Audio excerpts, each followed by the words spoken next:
At 2 a.m. on the morning of February the 24th, 1979, Mike Sachs was at home in the village of Stacksteads, getting ready for bed.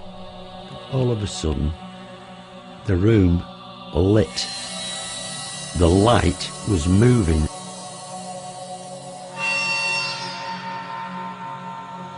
I rushed to the window to be confronted with this huge ovoid, about 8-10 foot across, light, all diffused around the edges. It was pulsing, brilliant to intense, very orangey white. There was no sound. I remember that distinctly. We were in awe at this. We couldn't believe what we were seeing. It slowly descended out of sight into the quarry. It went through my mind, they do exist. These things do exist. And Mike Sachs wasn't the only witness to the mysterious object. Local farmer Alf Kime, then 19, was out working with another farmhand when he too saw something strange in the sky.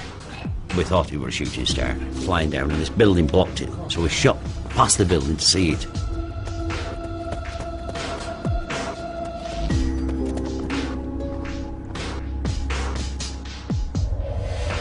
It was like amazing, really, because it was the size of 2 double-decker buses, and it was sort of like spinning round, like changing colours, a lot of orange.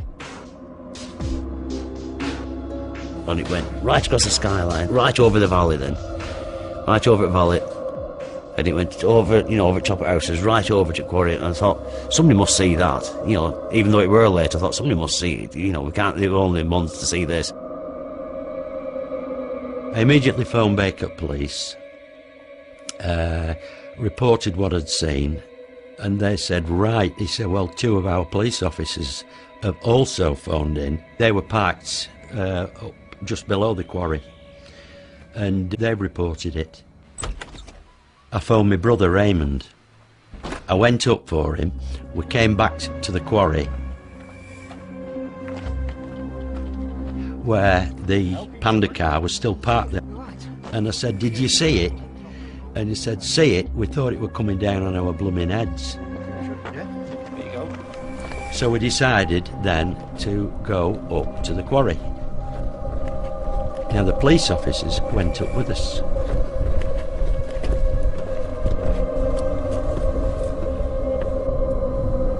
But there was nothing to be seen. By 3 a.m, Alf Kime had arrived home. When we got back that night, my dad said, is everything all right? The cow's all right? And I said, yeah, everything's perfect. I said, but we've seen a flying saucer, or something to that description. And he said, don't be daft. What have you been smoking? And obviously he was laughing to himself. And he said, have you been drinking? And Mike shouted out, no, he said, we've actually seen it. We've seen some of it anyway. He said, all right, I'll see you in the morning then. That night, between 2:30 and 2:50 a.m, there were a dozen separate sightings reported throughout Lancashire and as far west as Merseyside. The reports varied from fiercely bright orange orbs to the oval-shaped craft seen by Mike Sachs and Alf Kime. The following week, when it's out in local free press, you didn't feel as daft as really telling, because we told this story, and you could see people didn't believe you when you were telling it, because, I don't think I'd believe it myself, really. Whatever the source of the strange lights seen over Lancashire, PC Alan Godfrey's experience continued to fascinate the UFO community. After Alan Godfrey's sighting in Todmorden, he claimed to have lost some 30 minutes in time. The only physical evidence of his encounter, a damaged boot and a sketch he'd made at the time. In an attempt to find out more, UFO investigators suggested a radical idea. They contacted me and asked me, would I be willing to go under hypnotic regression? I declined straight away. I wasn't sure, I thought, what is hypnotic regression? The only hypnosis I'd ever seen was on television, on a stage, where they make fun of you. Eventually, Alan Godfrey was persuaded to undergo hypnosis, which was conducted by 2 psychiatrists, Dr. Jaffe and Professor Blair. They wouldn't tell either of the psychiatrists what the subject matter was. They would only tell them that it was a policeman who they were going to try to regress to a certain time on a certain date to an incident that may or may not have happened. Mike Sachs, whose interest in UFOs had been sparked by his own experiences the previous year, was present at the sessions. The atmosphere in the room was absolutely electric as Alan is relating this series of events.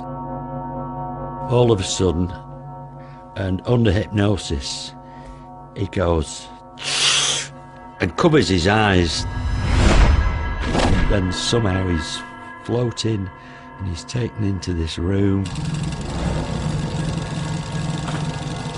I have no recollection whatsoever what went on during that hypnotic regression. Under hypnosis, Alan Godfrey's claims grew more bizarre. Not only had he witnessed a UFO, he'd also come into contact with alien beings. In UFO terminology, he had been abducted. We were actually present at possibly one of the first abduction cases that has happened in the UK. I'm asking myself, did that really happen? No, I couldn't have done. I don't believe it. But why am I saying it? But it wasn't just Alan Godfrey's supposed abduction that intrigued ufologists. The investigators also discovered a connection to another unsolved local mystery, one they believed could have extraterrestrial origins. 6 months before his UFO sighting, Alan Godfrey and colleague Malcolm Agley had received a call about a body found at a local coal yard. We received a radio message that found a body at Tomerton railway station, so I attended with PC Alan Godfrey. Also, instinctively tells you there's something not right. You know, you come across dead bodies all the time, it sounds like, but you do. And he was lying on his back, just staring up into the sky. There's no disturbance of the call, you know, to say how he got there. I just can't explain it at all. And it was being treated as a crime scene. I think everybody at that stage thought it was a crime. That's how obvious it was. Why would a man climb a stack of coal, lie down on his back on top and die? The body was that of a Polish emigre named Zygmunt Adamski, a former miner who'd moved to the UK after the Second World War and had settled in Wakefield, 20 miles from where he was found. To me, I don't think he'd died there. I think he'd been put there. It looked to me as if he had anyway. The evidence was inconclusive. You'd expect if somebody had been lying on the belly or climbed up the coal, it'd be covered in coal dust. It'd been raining, it'd stick to him like glue. There was no visual coal on him, on the front of him, anywhere, either on his face or anything. And he had these black marks that transpired to be burn marks round the back of the head, and there was one at the nape of the neck here, like an open wound, like a blistering wound, and it had had an ointment applied to it. We just thought it was strange, you know, that he had these injuries and this sort of green ointment, which looked nothing I've seen before at all, you know. It just seemed strange and a bit unnatural, really. Zygmunt Adamski had gone missing after a shopping trip. There was no suggestion that he'd planned to disappear, and he was known as a loving family man with no obvious enemies. The autopsy confirmed that Adamski had died of a heart attack. Coroner James Turnbull was mystified, not least by the strange substance found on Adamski's burns. We had the substance analysed, and the toxicologists and the scientists couldn't come up with any answers to what it was. And we came up against a blank at every line of investigation. This was one of the most puzzling cases that I've come across in 25 years. If somebody proved to me that UFOs exist and that there was one around there at that time, and that in some way we could associate it with this case, then perhaps I might say I'd only raise half an eyebrow. Whatever the truth behind Adamski's death, which remains unsolved, Alan Godfrey's association with it was to turn him into a UFO celebrity. At the inquest, Coroner James Turnbull was mystified, recording an open verdict and even suggesting a link with UFOs. I did nearly 27 years in the police, and it's the one thing that I've never really got to the bottom of, and it is bizarre, and it's always been there at the back of my mind. There's just no explanation for it at all. Nobody has ever been charged in relation to the death of Zygmunt Adamski, and the strange ointment which covered his burns has never been identified. The Adamski story was picked up by Sunday Mirror journalist John Sheard. Although more used to covering Northern Ireland and the trial of the Yorkshire Ripper, he recognised the opportunity for an exclusive. I sat down and tried to write it as straight as I could. I didn't want it to sound over-sensational, because it was already a very sensational story. What I didn't know was that when it hit the streets that Sunday, as the front page lead, was the incredible reaction that would happen. I'm talking about literally thousands of letters, hundreds of phone calls. I began to realise that this was a story that, even though I was still a bit iffy about it, had gripped millions of people throughout the world. John Sheard soon discovered PC Alan Godfrey's involvement with the Adamski case, and the later claims made under hypnosis that he'd been the subject of an alien abduction.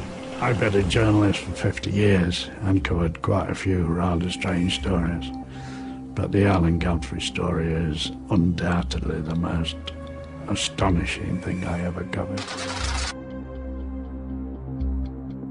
What made Alan's story so special from my point of view was the fact that A, he was a serving policeman, and one expects them to be fairly straightforward in recording facts.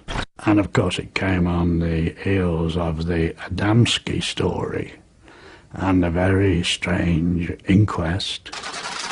Individually they were good pieces, but when you add the two together and a possible connection, you've got dynamite. At the time, Alan Godfrey's story captured the public imagination. Whatever the truth behind it, it's become one of Britain's classic UFO cases. On the moors above Halifax, former police officer John Porter is meeting Alan Godfrey. Both reported seeing something unexplained on the night of the 28th of November 1980. Oh, yeah. I'm all right. You're in grey. Hey, you still got yours, haven't you? Yeah, I know, but it's stuck on. Yeah. It was only when I found out about you lads Yeah. that it made me feel a lot more comfortable. Yeah. You know, because... I can understand that. Do you know what I'm on about? Three of us can't be wrong. Three of you can't be wrong. Three of us cannot be wrong. Three of us saw what we saw. Exactly. Now, I was on my own, Yeah. and I've been told I would well, hallucinate. drunk I've too been, much again, whatever. I've had all this. Oh, and another one. I was told I'd fallen asleep at the wheel. Absolutely. And I'm driving, but you know what I mean. I'm driving. I know. I mean, I'd only left the police station 5 minutes earlier. You know. Alan has never changed his story. He's a very down-to-earth gentleman, and he had more to lose than to gain by relating such an incident. And that's why Alan's story goes down as a classic close encounter from the UK. I have to say, after this experience, in all honesty, I believe there's something out there other than us. Every night I worked, I'm looking up, and I've never seen anything since, but, you know, it is there. There's no doubt about it.